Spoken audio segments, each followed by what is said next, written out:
এবার থেকে আর মিলবে না 10 মিনিটে ডেলিভারি? হঠাৎ এই প্রশ্ন কেন করছে বলুন তো? ধরুন আপনি রান্না করতে গেলেন, গিয়ে দেখলেন হলুদ নেই। কি করা যায়? টুক করে মোবাইলটা নিয়ে অর্ডার করে দিলেন। আপনি জানেন 10 মিনিটে ডেলিভারি তো হয়েই যাবে। তবে এবার আর নাও পেতে পারেন এই সুবিধা। অন্তত এমনটাই বলছে কেন্দ্রীয় শ্রমমন্ত্রীর বার্তা। এএনআই সূত্রে খবর, ভারতের প্রথম সারির ডেলিভারি প্ল্যাটফর্মগুলিকে 10 মিনিটে ডেলিভারির বাধ্যতামূলক নিয়ম পরিবর্তন করার বার্তা দিয়েছেন কেন্দ্রীয় শ্রমমন্ত্রী মনসুখ মান্ডভিয়া। কে কত দ্রুত ডেলিভারি করতে পারে তা নিয়ে কুইক কমার্স প্ল্যাটফর্মগুলি একে অন্যের সঙ্গে তীব্র প্রতিযোগিতা চলে। তার জেরে বিপন্ন হয় ডেলিভারি এজেন্টদের জীবন।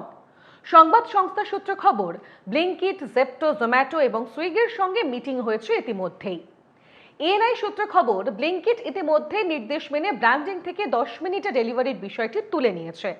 ব্র্যান্ডিং এর ট্যাগলাইন যা ছিল তার অর্থ 10 মিনিটে 10,000-এরও বেশি প্রোডাক্ট ডেলিভারি করা হয়েছে। সেটা বদলে ফেলে এখন যা করা হয়েছে তার অর্থ 30,000-এরও বেশি প্রোডাক্ট ডেলিভারি হয়েছে বাড়ির দরজায়। অর্থাৎ উঠে গিয়েছে 10 মিনিটের উল্লেখ। মনে করা হচ্ছে অন্য প্ল্যাটফর্মগুলিও একই পথে হাঁটতে পারে। কুইক কমার্স প্ল্যাটফর্মগুলিতে যে ডেলিভারি এজেন্টরা কাজ করেন তাদের নিরাপত্তার দিকে নজর দিতেই এই পদক্ষেপ। সময়ের মধ্যে ডেলিভারি দিতে গিয়ে দুর্ঘটনায় মারা যাওয়া বা পঙ্গু হয়ে যাওয়ার একাধিক ঘটনাও সামনে এসেছে।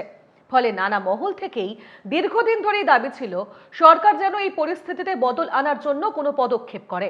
যারা ডেলিভারি এজেন্ট হিসেবে কাজ করেন তাদের শারীরিক ও মানসিক স্বাস্থ্যের জন্য এবং নিরাপত্তার জন্য এই পদক্ষেপ অত্যন্ত গুরুত্বপূর্ণ। সংসদের শীতকালীন অধিবেশনে এই বিষয়টি নিয়ে প্রশ্ন করেছিলেন রাজ্যসভায় আপ সাংসদ রাঘব চাড্ডা।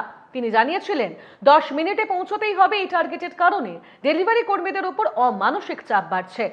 এমনকি তাদের সঙ্গে দেখাও করেছিলেন রাঘব চাড্ডা। নিজে ডেলিভারি এজেন্টদের ইউনিফর্ম পরে তাদের সঙ্গে কাজও করেন।